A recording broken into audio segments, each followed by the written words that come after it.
I've been playing through all the PS1 JRPGs I've missed, one gigantic problem keeps cropping up in my takes on these old classics. It's the sluggishness of menus and text boxes, overall poor responsiveness, and slow pace of a lot of these games on that raggedy old console. Unapologetically, I was a Nintendo 64 kid, and even after playing dozens of PlayStation games, I'm still not used to their slowness. It kills my immersion and frankly interest in a lot of these games that I'd otherwise have few complaints about. So imagine my surprise when I started playing Wild Arms and stuff just happens, fast. This thing's got practically zero load times, which does make sense considering it's a 2D sprite-based game, aside from the battles oddly enough. Those are rendered in full 3D, with chibi models that don't look half bad for an early PS1 game. It's no Final Fantasy VIII, but it's far from the horror of, say, Final Fantasy VII's in-game models. Otherwise, Wild Arms is a traditional top-down JRPG set in the land of Filgaia. Its overworld map includes some PlayStation-powered flair, such as the layers of clouds that float by or how the camera zooms in on your guy as you approach a town, but it doesn't offer anything conceptually new, and the same can be said about the rest of the game. Instead, Wild Arms chooses to take an old formula and turn the polish and presentation up to 11. Naturally, that means starting things off with a rousing yet confusing anime intro, full of spunky-looking characters you've yet to meet. Never change, Japan. The backstory here is that 1,000 years ago, so-called metal demons from a place called Hyades invaded Filgaia. Humans banded together with a race called the Alu, who are basically elves, to defeat the metal demons using powerful weapons. Maybe too powerful. At one point, they left a giant scar on the planet in the form of a desert. While that's sick as hell, by the time the game begins, the desert is spreading and it's up to our heroes to stop it. Hey, that kinda reminds me of Radiant Historia, which I've also done a retrospective for. Maybe it was inspired by this game. I wouldn't count on that though. Mysterious encroaching deserts are a somewhat common trope in fiction. After the war, the Alu fled to somewhere and are now known only as legend to the people of Filgaia, who've grown to fear anything having to do with ancient weapons. Now, I'm a sucker for any tale about ancient technology or lost races, so this is right up my alley, but I've also got to admit I find it hard to get super engaged with the stories in these older games, and Wild Arms is no exception. Maybe it's the 2D visuals, maybe it's the overly curt and direct dialogue, maybe even the lack of voice acting, which is something I thought I'd never say, but after playing a lot of these old JRPGs, I kinda wish more had it. However, while I don't often get into the stories in 90s era JRPGs, story also doesn't affect my opinion of them much. Wild Arms' plot points were interesting enough in the moment to keep me wanting to press on, to reach that next dungeon or see the next cutscene. The fact that I can't remember any of them now, while worth mentioning, doesn't bother me. The game for sure has got a lot of heart, and there's way more to the lore as well as some genuinely fun surprises I'm unwilling to spoil here. But I'll give a quick overview for some context. Reminiscent of Live Alive, you play through each party member's intro chapters in any order before they come together for the rest of the quest. Unlike Live Alive, there's a lot more video game after that. I went with Rudy as my first character cause he seemed like the standard hero type, a good starting point. Turns out he's a dream chaser, this world's name for an adventurer of sorts. For Rudy, that seems to just mean he's got a good heart and helps his fellow townsfolk with their woes, though it's implied he's got a backstory yet to be revealed. Anyway, his plotline begins with a mission to find a healing berry for a sick guy back in town. As you might guess, things go wrong, and it's revealed Rudy possesses one of the game's namesake, an arm. Arms are ancient weapons designed to fight metal demon scum, but nowadays they're more like scary relics that most people want nothing to do with. In fact, only certain people can even use them via binding their will in a process not fully explained, at least at first. Once the townsfolk discover Rudy's got an arm, they exile him out of fear, so he decides to head to the town of Adelheid, bringing his intro chapter to a close.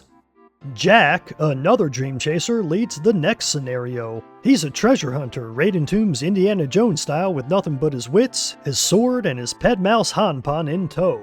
They're searching for what Jack calls the Power, a standard adventure MacGuffin that needs no explanation. Fantasy world with ancient tech? Of course that means there's some mythical ultimate power source out there, and Jack's hell-bent on finding it. On his travels, he's chanced upon a hologram warning left by the Alu to not go looking for something called Lolithia.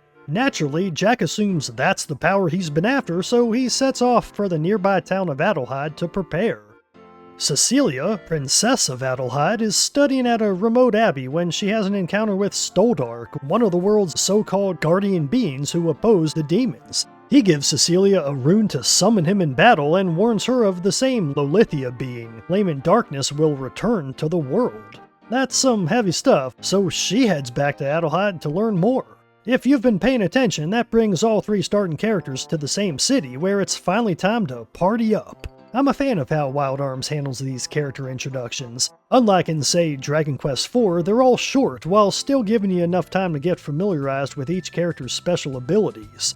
Jack can send out Hanpan to reach faraway items across gaps, for example, or Rudy can use bombs to reach hidden areas, among many others that you unlock as you play. These, along with a heavy emphasis on puzzle solving in dungeons, give Wild Arms more of a Zelda feel than most JRPGs, which I really enjoy. It makes the basic Final Fantasy style mazes filled with boring monsters and chests you see in other games, even to this day, feel downright boring. Some of these are even kinda tough, or at least had me thinking more than usual as I grappled with weird mechanics like a floating crystal that mimics your movements, or having to split your party up to stand on multiple switches at once.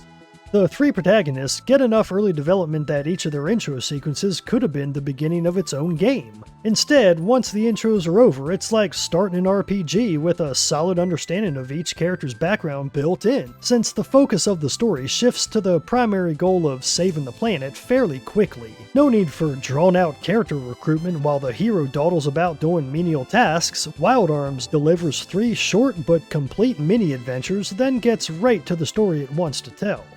The party gets involved with an excavation group headed to none other than Lolithia's tomb, which, as it turns out, does contain a weapon. Lolithia is in fact a giant mechanical golem left by the ancients. It might not be the power Jack was looking for, but the party has bigger things to worry about when the sky cracks open the next day and demons descend on Adelheid. Yeah, shit gets real in Wild Arms. We're on the PlayStation now, and the cinematic action scenes make the most of that copious disk space at every opportunity. After making what might be the worst deal in the history of Filgaia by trading a magical royal artifact for the demons, it's up to the party to use their unique talents to find a way to get it back.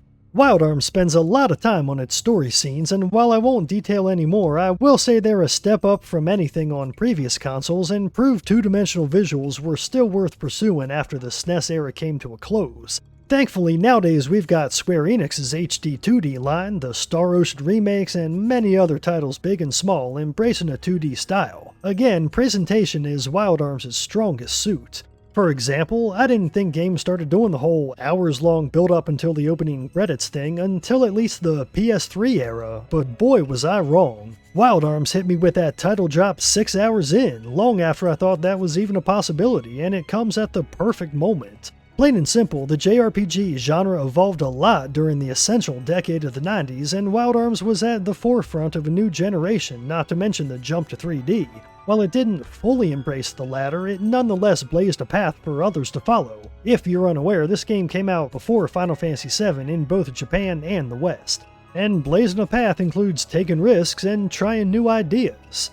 Next is a spoiler for the early-ish game, so jump ahead to the timestamp on screen if you don't want to hear it. I'll give you a second or two. Okay, here goes. Mother, the ultimate big bad set up as the game's world-ending threat from the beginning, turns out to be an early boss and nothing more.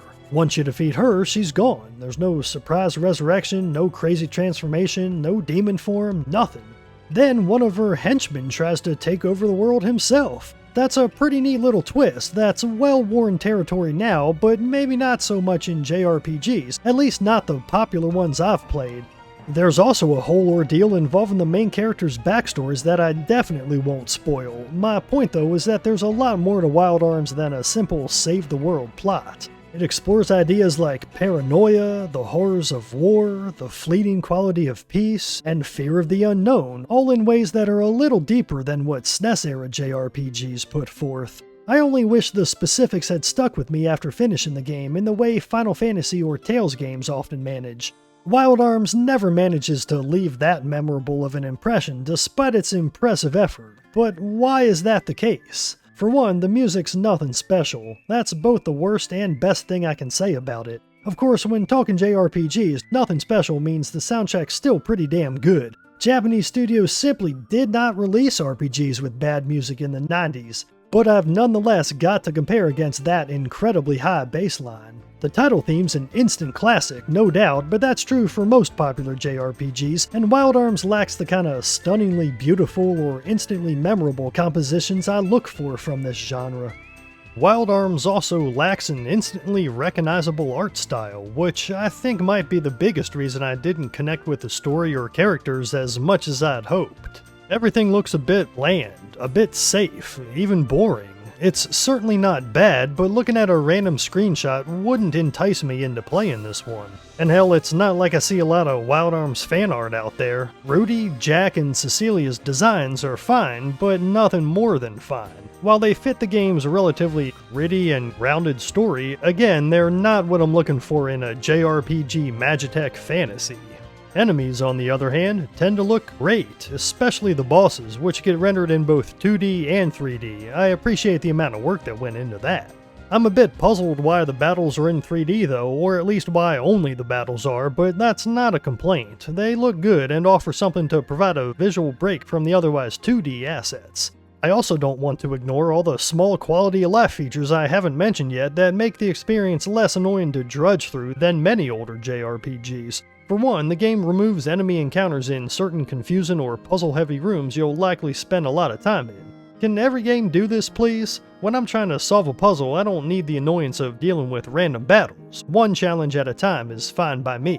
Even small tweaks to the formula, like how all inns cost the same, make me smile. It's an indication the developers were learning to question even the simplest, long-established rules of the genre. Inns getting more expensive as you progress makes sense on paper for games where you slowly get bigger rewards from battles, but the Wild Arms devs recognize that it's more of an arbitrary increase that the player barely notices, so is it really necessary? Not every RPG needs to follow the same mold, and Wild Arms does an admirable job of pushing established boundaries, not as far as, say, Final Fantasy VIII, but an important step regardless. The overworld zoom-in effect when approaching towns that I mentioned earlier has the side effect of hinting at hidden locations. That's very cool, something I haven't seen in any other game. Also, this game's idle animations stand out to me. Maybe it's the way the sprites are shaded to look almost 3D, but it's pretty neat. Not all the devs' ideas click with me though, like how certain chests can only be opened by certain characters. Even when your party is all together, you have to manually swap leaders to open them. Why? I swear, sometimes games just want to waste your time. Which brings me to my biggest problem with Wild Arms. It's too monotonous. What I mean is that the same strategy works on damn near every boss. Use Cecilia to cast armor down and or slow down, use Rudy's hand cannon and have Jack go all out using his best ability.